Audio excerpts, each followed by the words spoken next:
Hi friends, ഇത് ഒരു തേക്ക് മുറിച്ച കുറ്റിയിൽ വളർന്ന 4 തേക്കാണ്.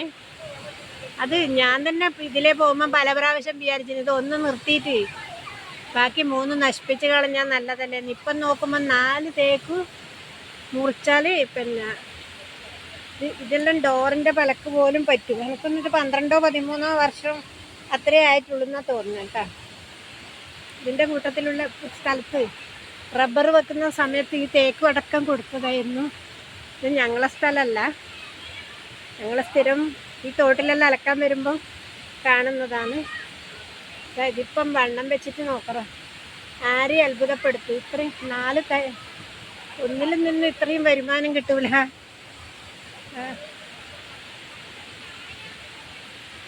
ഇത് ഏറ്റവും വണ്ണമുള്ളത്, ഇതത്ര വണ്ണമില്ല. എൻ്റെ മണ്ടക്ക് മുള്ള് കാടുണ്ട്, അതുകൊണ്ട് കാണുന്നില്ല.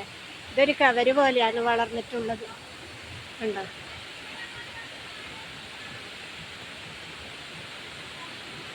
ഇത് മുറിച്ചാൽ തന്നെ ഒരു വീടിന് പറ്റും.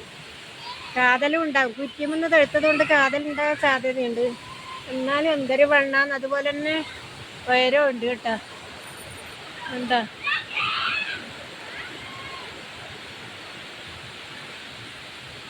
ഞങ്ങൾ റബ്ബർ പൊട്ടിയത് നോക്കാൻ വന്നതാണ്. ആ സമയത്ത് ഒന്ന് കരിൻ്റെ വീട്ടിൽ ഇറങ്ങണം എന്ന് വിചാരിച്ച് സുഖവാട്ടൻ്റെ അടുത്തൊന്ന് കയറണം, ഒന്ന് തോട്ടിലും കീയണം.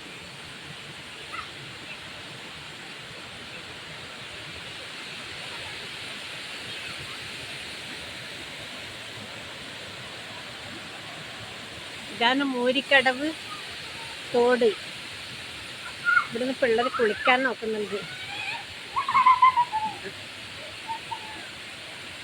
മുമ്പ് കാലത്ത് ഈ കാലി പൂട്ടിയിട്ടാകുമ്പോൾ ഈ കാലിയൊക്കെ വെള്ളം കൊടുക്കുകയും മൂരിയൊക്കെ വെള്ളം കൊടുക്കുകയും കുളിപ്പിക്കുകയെല്ലാം ചെയ്ത സ്ഥലമാണ്. അങ്ങനെയാണ് മൂരിക്കടവ് എന്ന് പേര് വന്നതെന്നാണ് കരുതുന്നത്. ഞങ്ങളിവിടെ സ്ഥിരമായിട്ട് അലക്കാൻ വരുന്നുണ്ട്. ഈ കൊറോണ കാലത്ത് തിരുക്കൂറെന്നെല്ലാം ഒരുപാട് ആൾക്കാർ ഇവിടെ അലക്കാൻ വന്നിട്ടുണ്ടായിരുന്നു.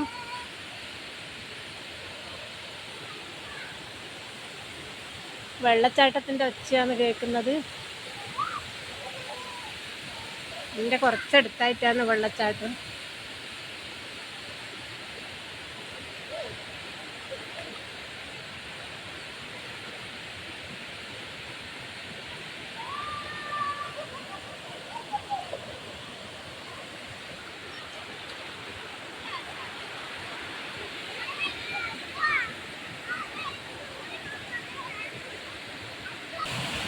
ഇതാണ് പാറ്റക്കൽ വെള്ളച്ചാട്ടം. മഴയെല്ലാം പോയി നല്ല വെയിലുള്ള നല്ല അന്തരീക്ഷമാണ്.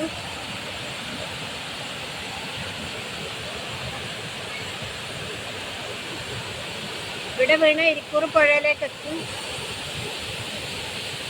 ആരും വീഴാതിരിക്കട്ടെ അല്ലേ.